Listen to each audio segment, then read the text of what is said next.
Alright, so first off, I want to say all praise to Yahweh. In the name of His Son, Yahweh Shai. In the name of the Holy Spirit.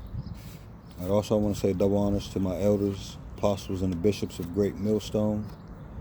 And also shalom to the remnant and the elect of Israel. Alright, that are in these times the hopeful elect. Alright. And Lord willing, I'm of that number. Okay. So, what we're about to get into here is we're going to speak about a prophecy. Alright, a warning that we find in Revelation 13, verses 16 and 17. But first I want to go to Ezekiel 3 and 17, all right, to just get a quick explanation on why the prophets of the Lord, all right, go out to make these videos and to go out on the streets, right, to give warning, okay? And your disbelief, it doesn't matter. It doesn't make a difference as far as the Lord is concerned, right? Which in turn doesn't make a difference as far as we are concerned. We are just doing to the best of our ability what the Lord told us to do. All right, so let's go here to Ezekiel 3 and 17. All right. It says, Son of man, I have made thee a watchman unto the house of Israel. Therefore hear the word at my mouth and give them warning from me. All right, so the Lord has increased our knowledge, all right, increased our understanding in the spirit, and He has made us watchmen unto the house of Israel. What do watchmen do? Okay, well, when you go and look at this word for watchman, it says to look out or about, right? To spy, to keep watch, to observe. Okay, and what are we observing? Okay, what the Lord told us was going to happen. All right, this is why we say this is why we call these things prophecy, and this is why we say we prophesy. Right, that means to speak before. Right, so we're telling you the things that are coming upon this earth before they happen through the spirit and power of Yahweh and Yahweh Shai. All right. So again, one of these things that the Lord warned us about and told us to warn you people out there about, Israel. Okay. We find here in Revelation 13, verses 16 and 17. All right, so let's go ahead and get this. All right, so Revelation chapter 13, verse 16 and 17. It says, And He causeth all, both small and great, rich and poor, free and bond, to receive a mark in their right hand or in their foreheads. Verse 17 reads, And that no man might buy or sell, save he that had the mark, or the name of the beast, or the number of his name. Okay? So, what this is telling you is that there's going to be something that is, there's going to be a mark that someone causes, okay, to come upon all the people of the world. All right? You're going to be presented with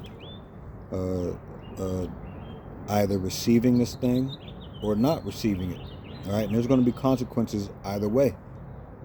Okay, so let's go ahead and break down this verse 16. Okay, and He, who is this He that's going to cause it all? All right, if you haven't been paying attention to this channel and many of the other brothers in GMS, okay, and people with like doctrine, and what I mean by like doctrine is the same doctrine. Okay, you will have heard of Esau Edom. All right. In this particular verse, it's speaking specifically of the top banking families of Esau Edom. All right. The self-called and so-called white man. Does that mean if you look so-called white that you are Edomite? No. All right. Even Israelites can look, or we do. Some of us do look so-called white. Some of us do look so-called Chinese, so-called Japanese. All right, we were spread into all four corners of the earth. That's another subject, though. All right.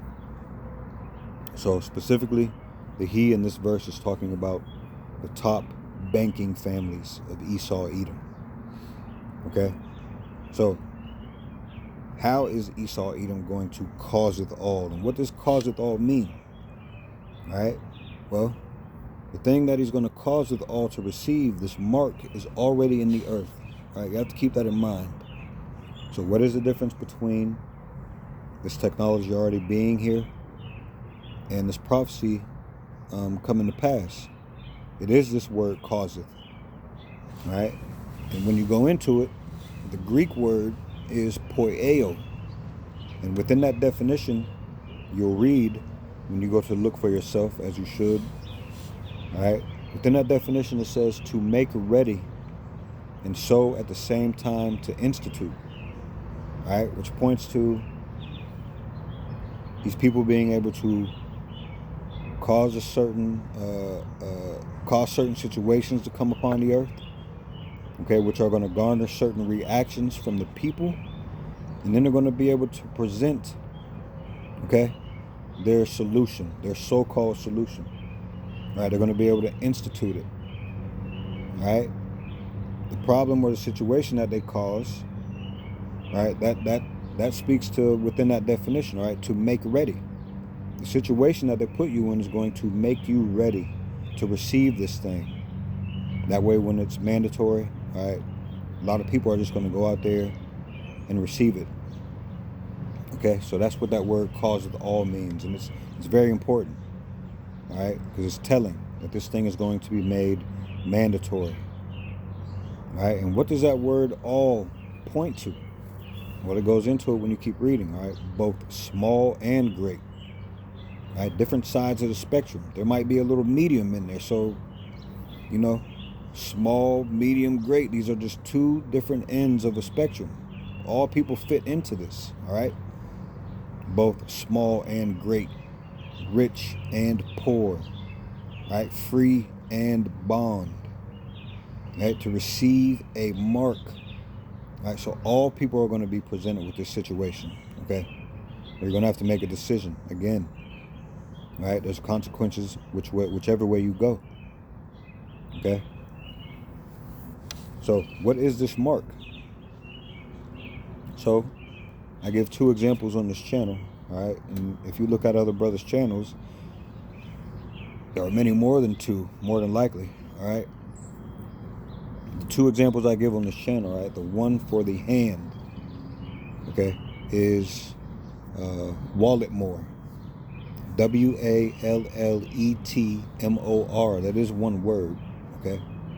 And then the one on the forehead, okay, is going to be Elon Musk's brain technology. All right, and we're going to take a look at both of these things in this video, Lord willing. Okay, but let's go ahead and read this verse from the beginning. And he causeth all, both small and great, rich and poor, free and bond, to receive a mark in their right hand or in their foreheads. All right, and there's no way around this, and you have to be careful with people thinking that there's always a way around something. There's no way around this. All right, you can get it in your butt cheek, in your big toe, and you still are going to be fucked over. All right, you're going to be messed over if you get this thing in you anywhere. All right, you can try to play with the Lord if you want to, but I wouldn't recommend it, man. All right. So the technology that we spoke of in the right hand, the example again that we use on this channel was Walletmore,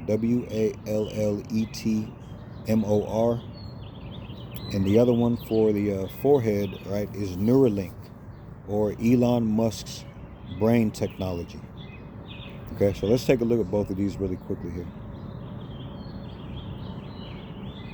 All right, so what I typed in here is, what is Walletmore known for?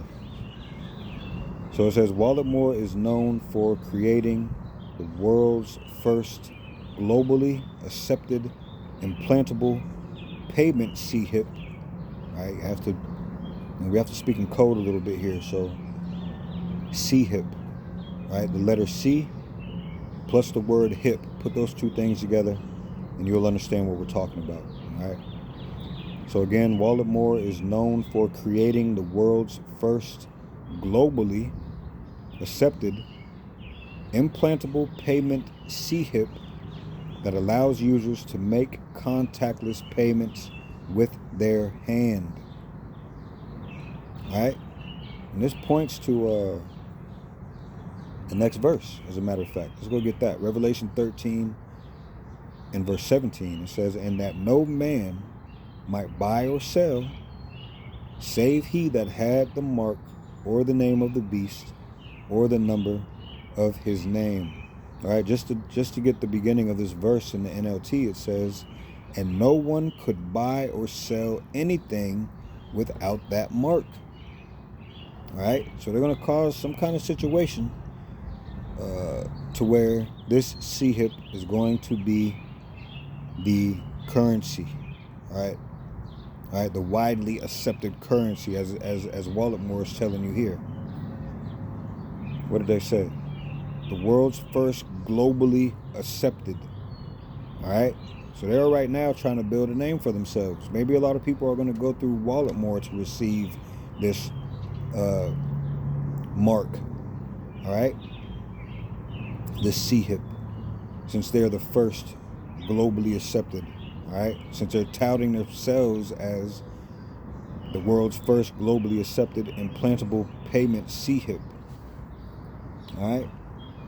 So going on, it says, going on about Wallet Moore, it says the device is small, thin, biocompatible, and uses near field communication, or NFC, technology to function exactly like a credit card at payment terminals.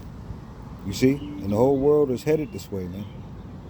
All right, this computer is about to die, so let me go ahead and get through this. All right. Down here, all right, and key facts about Wallet Moore. It says security and safety. The C-hip is safe, regulated, and biocompatible. All right, this is the language that we are going to expect to hear from Esau Edom going forward. All right, convenience, peace, and safety is what's going to swallow a lot of people up. All right, it's going to get you messed up. All right. And it tells you who it's founded by, which I can't really pronounce his name, Wojciech Poprota. It is a British-Polish firm. All right? So you can take note of the names surrounding this technology, but the key thing is the technology itself. All right? You have to know that we are speaking about Esau Edom. All right? Esau Edom. All right? The slickster. The crafty. Okay, the subtle. Okay? This man can easily change the names surrounding this technology. All right? Just in the blink of an eye. All right? They can change the names. They can change what firm, all right, they go to for this technology. So the important thing for you out there is to do your own due diligence, all right, and go look at this technology. Okay? Go look at this technology and filter it through the scriptures, specifically Revelation 13, verses 16 and 17. All right. Now, the example that we gave for the one in the forehead is Neuralink, or Elon Musk's brain technology. So let's look at this really quickly here. So I typed in here, what is Elon Musk's brain technology? It says Elon Musk's brain technology is Neuralink. Again, it says a brain-computer interface designed to treat serious disease and eventually achieve symbiosis with artificial intelligence. And we'll look at that in a second, all right? That symbiosis word. It says by creating a digital layer above the cortex. It says the device called the Link, it says, is a coin-sized surgical implanted C-hip. Another one, right? They're both C-hips. Implanted C-hips, as a matter of fact. All right, which means this is going to go within your body. All right? So it says it is a coin-sized surgically implanted C-hip that uses 1,024 electrodes on flexible threads to record neural activity and translate thoughts into digital commands, such as controlling a computer cursor. All right. Key aspects of Neuralink technology. Excuse me. It says the Link implant, or the N1 is what they call it. All right. It says a fully implantable, cosmetically invisible device that processes neural signals and transmits them wirelessly via Bluetooth. It says it says it records neuronal activity and decodes them, allowing users to interact with devices. All right.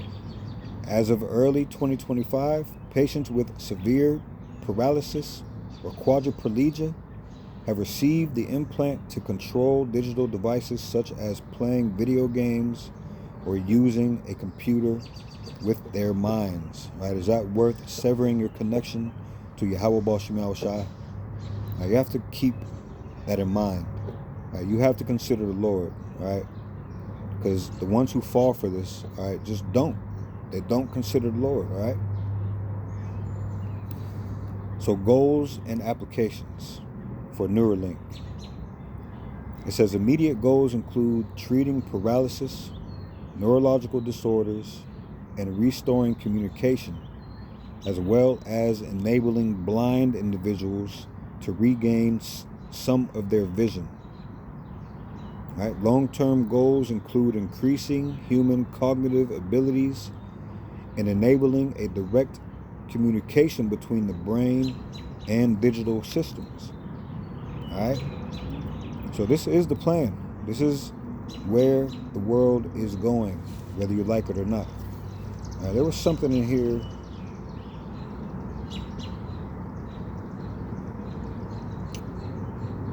Where is it at?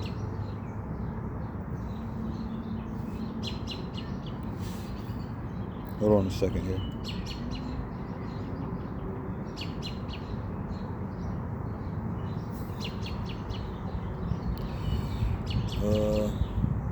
I was looking for a certain word that I seen last time I read this.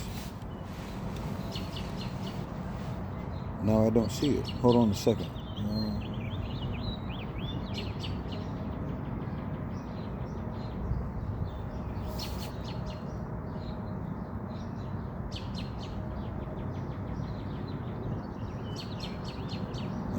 Give me a second here.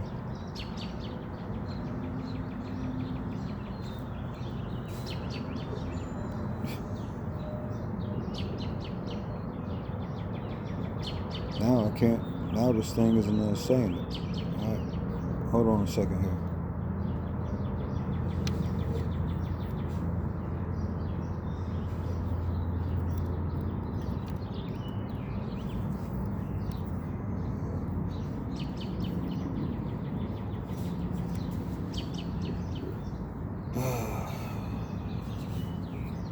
All right. Okay, down here it says Elon Musk's vision for symbiosis with AI is based on the idea that humans must eventually merge with artificial intelligence to avoid becoming obsolete as AI systems grow more powerful. He often frames this as a bandwidth problem. While our brains can process massive amounts of information, we output that data slowly through typing or speaking. Okay, Neuralink aims to solve this by creating a high-speed direct link between the brain and digital systems. All right, so I looked for what is meant by wanting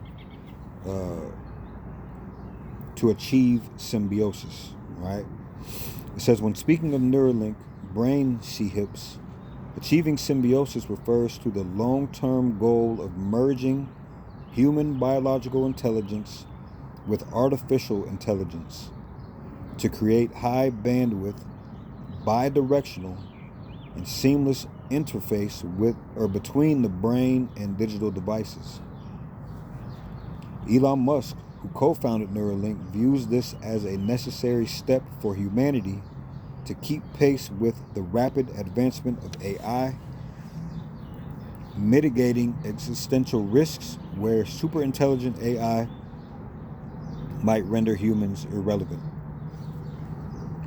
All right, it says, here's a breakdown of what symbiosis means in the context of Neuralink. Number one, merging human and artificial intelligence. It says symbiosis implies a mutually beneficial partnership rather than a purely controlling one. It is a tertiary digital superintelligence layer above the cerebral cortex designed to boost human cognitive power to compete with AI rather than being left behind.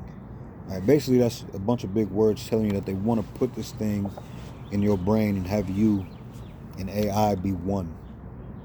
All right, this is what they're planning on. This is what they're shooting for. This is their goal. All right, this is the goal. Now, going back to this Revelation, all right, what does it say here in the 17th verse? Again, and that no man might buy or sell, save he that had the mark or the name of the beast or the number of his name. And again, the beginning of that verse in NLT, and no one could buy or sell anything without that mark. All right, so let's go to this word mark in the context of Revelation 13 and verse 16 and 17. All right, the Greek word is charagma, and this is what it says here. A stamp, an imprinted mark. All right, it says, of the mark stamped on the forehead or the right hand as the badge of the followers of the Antichrist. And that word anti goes back to against, right? And Christ goes to the anointed, or Yahushai, all right? So again, of the mark stamped on the forehead or the right hand as the badge of the followers of the ones that are against the anointed, or against the Messiah, okay? Or against Yahushai.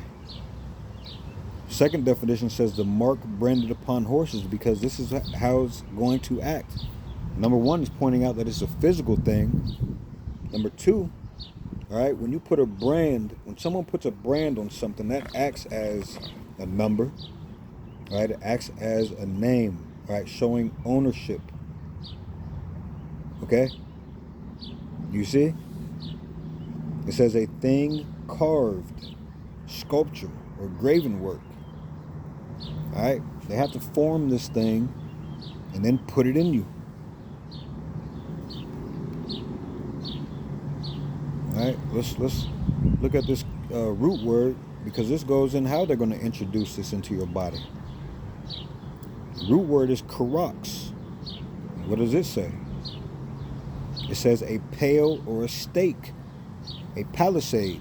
All right? If you look at the instruments that they use to implant this technology into people, you can find it all over the internet, right? Being that this technology is already in the earth, you can find it all over the place. All right, that tool that they use is a karox, man. All right, a palisade. Okay, this thing pokes into your skin, and then it feeds the microchip into your body. All right, hold on for a second, because there was something else. Yeah, down here for charagma, or which is the Greek word for mark. All right, it says a scratch or etching. It says i.e. stamp, right, as a badge of servitude. Okay, you are showing who you are in servitude to, whose side you are on. All right, this is a culmination of you already serving this man. Okay, this is basically them saying, okay, good servant, here's now you've done good enough to receive a badge. All right, this MOTB, come and get it. All right, and there is no verse that tells you that you can repent after receiving this thing. But I'll tell you what there is, right? What is going to happen to you. If you go to Revelation 14, right, the next chapter over, and look at verses 9 and 10. All right, we can go read this really quick. The subheading, what do you know? It says, doom for the worshipers of the beast. What is doom? What is doom? All right, define doom. D-O-O-M. What is this? Doom refers to an inescapable, unhappy fate, such as death, ruin, or destruction, or all three. Okay? It says, as a noun, it signifies a disastrous destiny or the final judgment. While as a verb, all right, this is what Yahweh Baal Shem Yahweh Shai, right? This is where he comes in. It means to condemn or make certain the failure of someone or something. Okay? So key definitions of doom, right? An unpleasant, unavoidable, or disastrous destiny. All right? Death, destruction, or ruin. Okay? It says a judgment or sentence, particularly the last judgment. This is what you have to look forward to. All right, as a verb, again, this is where Yahweh Baal Shem Yahweh Shai is considered to condemn or destine to a terrible fate, failure, or death. Okay? And this is what is in your future. Let's go ahead and read those couple of verses, though, that we brought up in Revelation 14. Above verse 9, again, it says, doom for the worshipers of the beast. If you worship something, you're going to do what this thing tells you to do, right? To the best of your ability, right? All right, and that's something for you Israelites to have in your head. Do you worship Yahweh Baal Shem Yahweh Shai? Okay? Do you do what he says to do? To the best of your ability?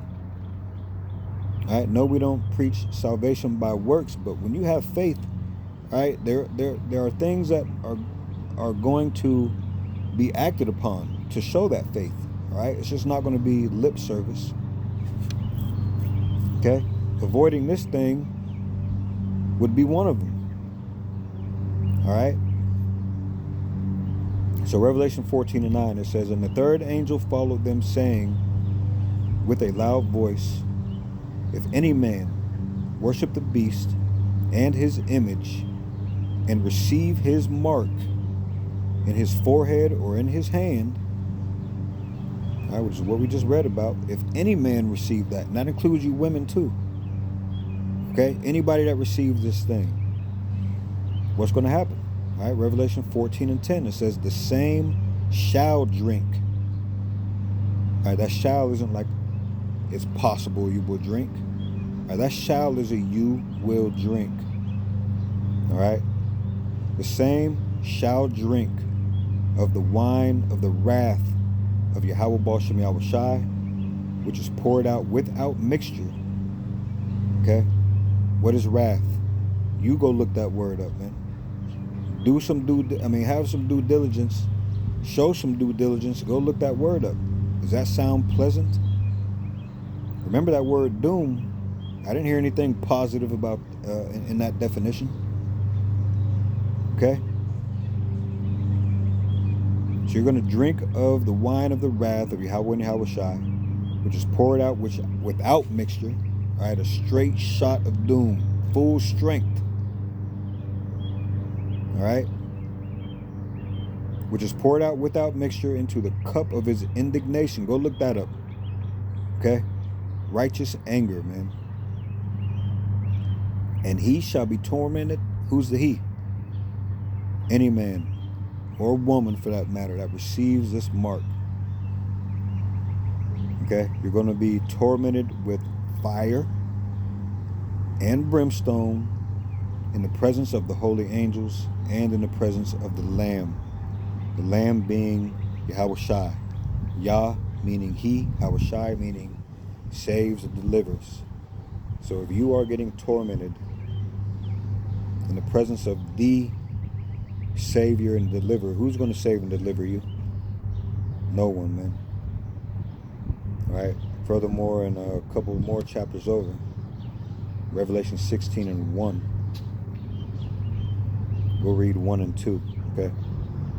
And I heard a great voice out of the temple saying to the 7 angels, go your ways and pour out the vials of the wrath of Yahweh Baal Shem Yahweh Shai upon the earth.